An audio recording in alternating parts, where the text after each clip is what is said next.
Focus. Ideate. Innovate. Enable.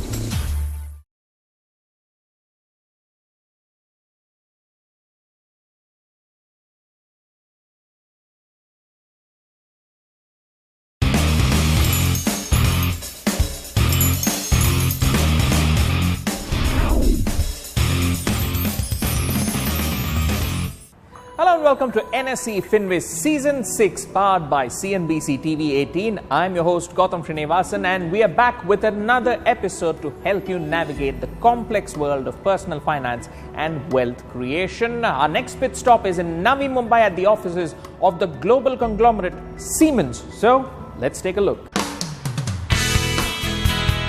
Siemens India is a technology powerhouse that focuses on areas of electrification, automation and digitalization. Known for its engineering excellence, innovation, quality and reliability, Siemens as a company is divided into various domains such as industry, energy, healthcare, infrastructure and cities. With over 16,000 employees, Siemens India today has around 22 factories spread across the nation, becoming one of the leaders in providing technology solutions.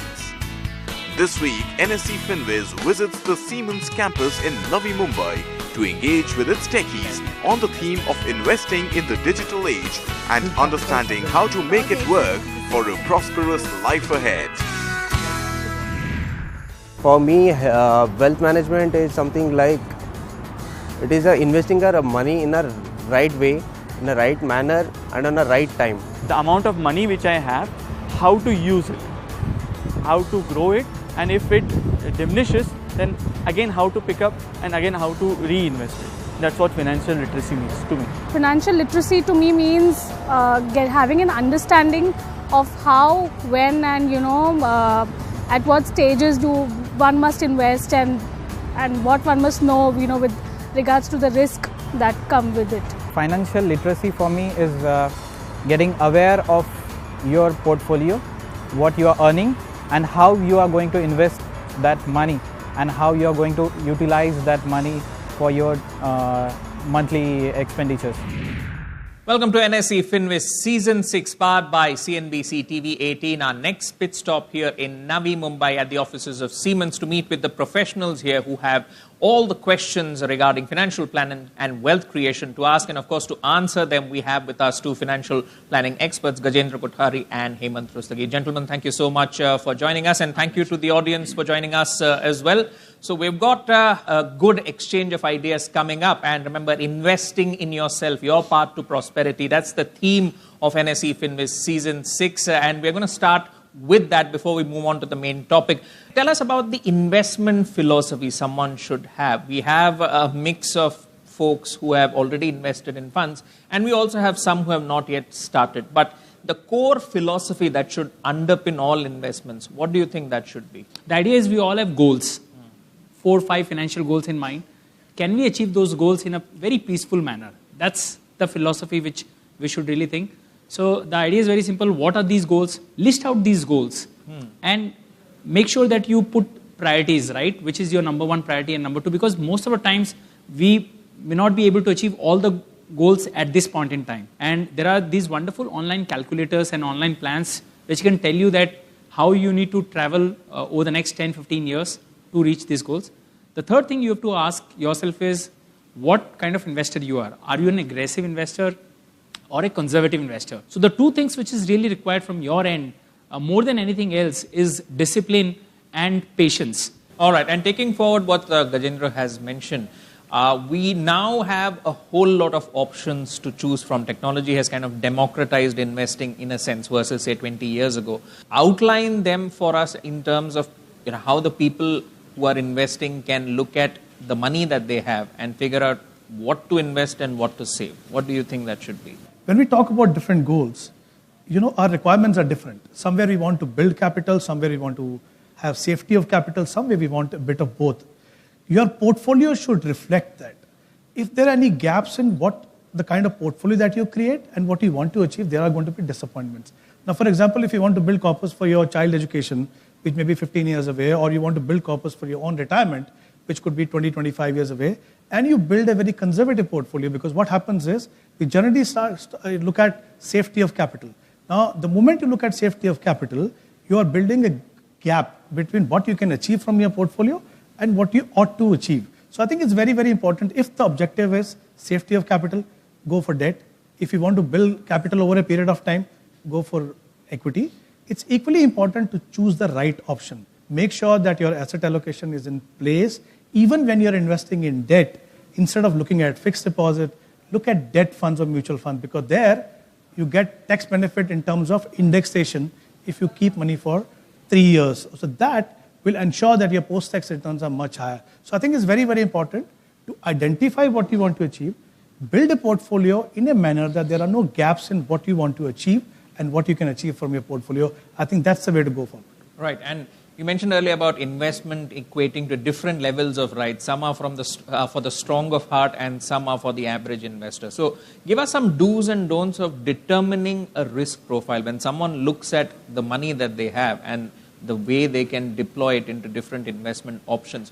What sort of questions should they be asking themselves to determine their risk profile and the investments concurrently? First and foremost answer is, risk and returns goes hand in hand. If the risk is high, the returns expectations can be higher. And if you don't want to take risk, expect low returns. Anything which is beyond fixed deposits, 8-9%, it has to have volatility. Now, volatility doesn't mean risk as such. Volatility only means that your capital can go up and down. All I'm trying to tell you is that this is something which you'll have to figure it out yourself. Either you can do it online or sit with your advisor, because he will have certain framework. See, when we go to a doctor diagnoses us. He will ask us 20, 30 questions, right? Only then he'll be able to find out what is your ailment, and then he gives you correct prescription. The problem, straight away we jump to investing. Most of the time when I meet a investor, he says, okay, kitna return milega? That's the first question they ask. Without even answering that, what is my requirement? How long can I invest for? If the markets tomorrow go down by 10%, am I comfortable? That's always a habit which is hard to curb, which is timing the market, especially when it comes to lump sum investing, right? People, if they have a sort of a corpus of money, they always think that I should wait for a market correction before deploy. How do you address that question? Now, the issue is when you have a lump sum to invest, there are two questions that you need to ask yourself. One, how long this money has to be invested, because that will decide what kind of asset allocation should you have. Second is this going to be my only investment for a long time? Basically, what you do is you follow something called a systematic transfer plan. Systematic transfer plan is the similar concept, but is suitable for someone if you have a lump sum money, but would not like to invest the entire sum at a particular level. So what you do is, you decide which equity fund, for example, you want to invest in the liquid fund of the same mutual fund, give direction to the fund houses that, okay, X amount should be invested on this date into this fund. So what you're doing is, then you're following exactly what a systematic investment plan does for you.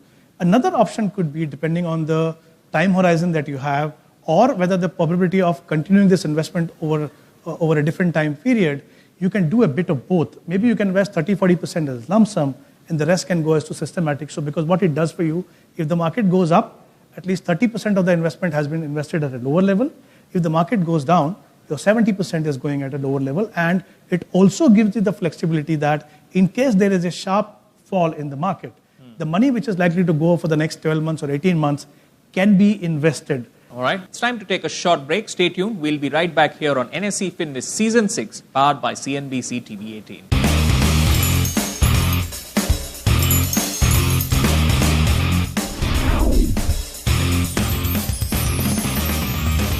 Welcome back to NSE Finwiz Season 6, powered by CNBC TV 18. Now, in the previous segment, we had a broad discussion on investing in yourself, your path to prosperity. In this segment, the topic is more focused, which is investing in the digital age. So, gentlemen, let's get right to it. How has the digital age made investment more easy? Could you outline a few of the developments which have happened, which some of the folks here might not know? Both for direct equity investing as far as mutual funds are concerned, you have these wonderful apps with amazing designs and look and feel, okay, wherein you can put your goals and you can answer these few questions on your risk profiling.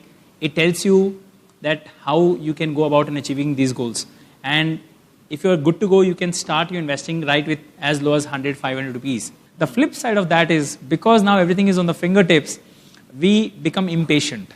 We would like to check our portfolios on a regular basis. Today market has fallen by 300 points. You would like to see what impact it has on your portfolio. That's not good, And because you have those two buttons right there, buy and sell, you tend to press it immediately, We have seen people stopping their SIPs in 6 months' time. I'm sure a few of you would have done it in case you've gone direct way without taking help. That's the flip side of digital age. But if you can control your emotions, I think technology is a wonderful tool. It makes your life much easier. Right. And Hemant, what are the mistakes to avoid? The technology affords us a vast investment universe. It makes it more accessible. But there's, again, as Gajendra had mentioned, there's the flip side that you're always on a hair trigger as to whether to buy or sell quickly. There are a couple of issues where, one, the investor can go wrong and what digital world does not offer you. Where we can go wrong is, like he already mentioned, that we become a little impatient. We think that, wow, it's very, very simple to now invest and also stop investing. What we need is, through the investment process, we need hand-holding. We need someone to tell us that, look, it pays to continue investment through the volatile period. Now, when I'm sitting all alone in front of my computer or in front of my mobile, the way I find it very easy to invest, I find it very, very easy. I can be a little depressed looking at my portfolio saying, look, I think I've done something wrong. I don't think this is not working out for me. So let me just stop investing money. Second is that we may actually be driven by what's happening in the market. So suddenly then everyone is talking about equity market. I'll say, okay, let me start SIP. And I'm not doing in a planned way. So there are chances that you may end up having 10, 15 SIPs. And the role of the financial planner itself, as we go into a digital age and more options become open for people to go in directly, and direct plans are an example of that. Tell us about how the role of the financial planner will change in this digital age, because there will be more expectations from the average investor. As you get more and more options, product options and feature options, that much confusion is going to prevail. And markets are going to become even more volatile going forward from here. And that is where you require hand-holding. The way he does advice can be over Skype or online. He may not meet you physically, but there is somebody out there whom you can pick up a call and can ask questions maybe at 12 o'clock at night. The problem only with technology is that, it's a one-way communication usually. And many times, Gautam, we require multiple conversations, within a short span, which is where the role of advisor is there. All right. On that note, let's see what questions the audience has on this topic of investing in the digital age. First name I'll be calling out is Thomas, if you could get up. Based on the focus topic that we have for today, what I wanted to see, first of all, part of it is already answered when you mentioned of these apps that are there gathering this data. And how can I use it basically to predict my future? Too much analysis also leads to paralysis. So what I'm trying to say is that don't see on a quarter-to-quarter basis that how your fund is doing. If you're bought into a fund, give it 3 to 5 years and just make sure that has the fund beaten its benchmark, which is Sensex or Nifty. Okay. And as far as the category is concerned, in that category, is it average? It can never be number one all the time, but as long as it is average, as long as it is beaten the benchmark, you should stay and remain invested. I hope we have answered your question, Thomas. Thank you so much for asking. The next name I'll be calling out is Anita Matta, if you could get up. I would like to seek advice on how to keep a balance in investing in various sources so that all the eggs are not in the same basket. For any investment to build the portfolio, the most important part is asset allocation. What asset allocation does is basically allows you to invest in different asset classes. And the reason why it is important is because different asset classes behave differently over different time periods. So when you invest for the long term, for example, you have time on hand. You can live with the volatility that comes with the investment in equity. And because you have a long term and because you're investing systematically, the impact of volatility in the portfolio is not only reduced, but you actually benefit from that. How do you decide how much money should go into equity, how much should go into debt? Yeah. Now, one way is obviously to do your risk profiling. And the risk profiling can also be done from your time horizon. Because the moment I know that I have 15, 20 years to go, or 10 years to go, or 5 years to go, or 2 years to go, that helps me decide whether I'm in a position to take volatility risk or not. All right, let's pick out a third audience member to ask their financial planning goal. Divya Venkatraman, if I could request you to get up. I haven't really mapped a goal. I just want a corpus of, say, 1 crore in a time period of 5 years. The amount that I'm looking to invest is somewhere between 25 to 30,000 per month. Go with hybrid equity funds, not fully equity, wherein you have anywhere from 30 to 60% equity exposure and the remaining being debt. So it gives you a balanced portfolio. And there you can expect around 10% return over a 5-year period. All right, I hope we've answered your question. Thank you so much for asking. On that note, we'll take another short break, a very engaging discussion on investing in the digital age with a lot of interesting questions being asked by the audience. When we return, the floor would be open to the employees here at Siemens to ask any questions that they have to our financial planning experts. And remember, you can stay updated with us on our website, nsefinwiz.com, and of course, our Facebook and Twitter handles at NSE Finwiz. Stay tuned. We'll be right back.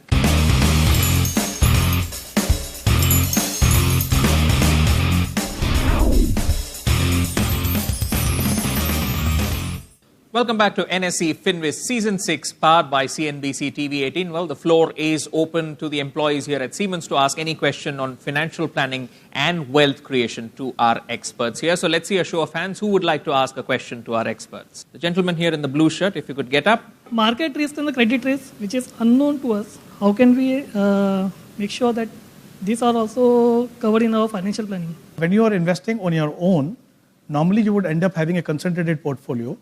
And it requires a different kind of monitoring because you need to make sure that the impact the international, domestic, political, geopolitical, economic events are having in your portfolio, and you should have the wherewithal and the time to actually make changes in the portfolio. And if you don't exit from them or don't take corrective action, you'll actually end up losing a part of capital that you built over a period of time.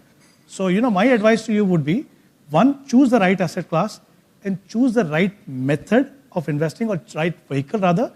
Go for mutual funds. Even through the mutual fund, you can build the kind of portfolio that you want. So third thing is choose the right fund. Go for the fund which are very, very consistent vis-a-vis the benchmark as well as the peer group. So if you look at these three things, I think you should be able to handle the volatility very well and stay committed to your time horizon. All right, let's see some raised hands on questions that you'd like to ask. The gentleman there in the check shirt. I want to know which one is the better instrument for retirement purpose, NPS or equity-oriented mutual fund? NPS is a fairly simplified vehicle wherein up to 2 lakh rupees you can save taxes also. So 1.5 lakh comes under Section 80C where you have competition from PPF and ELSS and other things. You have another 50,000 exclusively for NPS, which I would strongly recommend you anyway do it, the 50,000. There also, because you are young, you can choose the most aggressive asset allocation there, which is like high on equity. It can go up to 75%. You can choose a mix of equity, corporate bonds, and government securities. Now, the beauty with NPS is that it's very low cost vehicle. The expenses in NPS is absolutely negligible. You're hardly paying anything. In mutual funds, when you invest in an equity oriented fund, you end up paying around 2.25% per annum expense ratios. The problem with NPS is that NPS doesn't give you too much options. It doesn't allow you to choose mid and small cap funds or maybe some high risk fund which a mutual fund allows. Because you have a time frame and if you understand and you can take more risk, that is where mutual funds help you. And that is why I said some portion of your portfolio can be in NPS, some portion of your portfolio can be in mutual fund. See it over a 3-year, 5-year period of time. You will then yourself be more comfortable that which way to tilt more. What is still negative for NPS is one, the compulsory annuity after you retire, the 40% of which you have to buy annuity.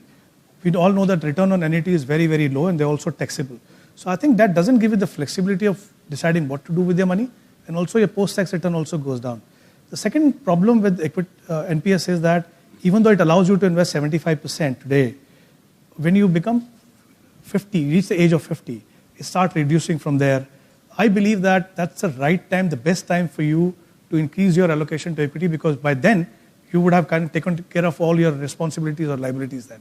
So I think these are still two issues with NPS, even though I would say that one, you have additional 50,000 tax benefit there. And the second is that now it has become 100% tax-free vis-a-vis a mutual fund where you still have to pay long-term capital gain of 10%. All right, I hope we have answered your question. We have time for one more. Anyone with a question? The gentleman there. When we get in touch with any fund manager, this financial planner or financial advisors, how much trust we can put on that guy?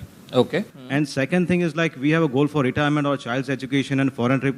But one thing is like what I believe is for the health for ourselves and our family.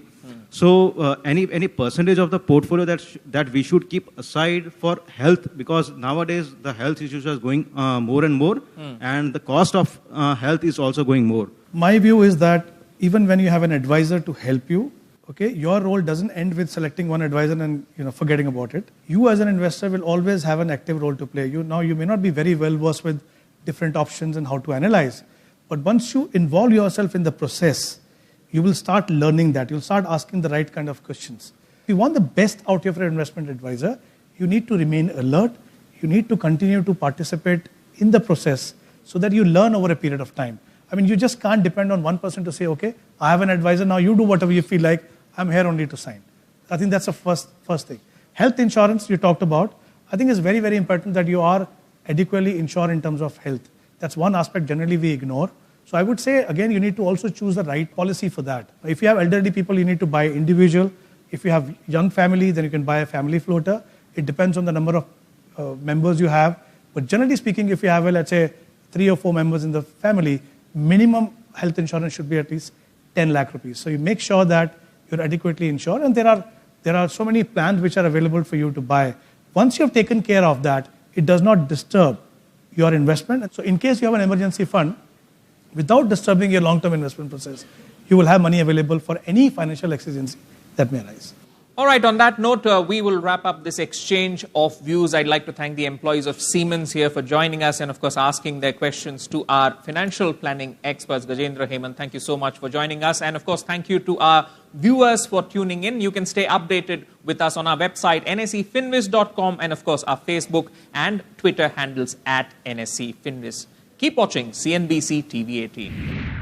The event was fantastic. I mean, there was great insights from the experts, and the type of engagement levels from our employees actually broadened the entire scope.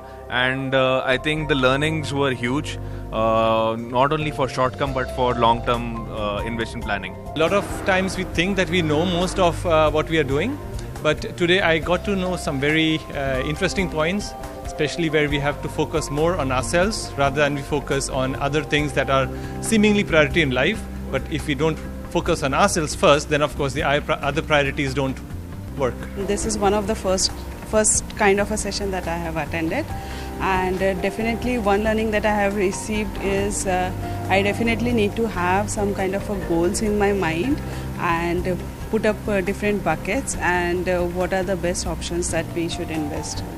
The session was excellent actually, because even I used to scare with the investment stuff, but it really helped me out to go ahead with this.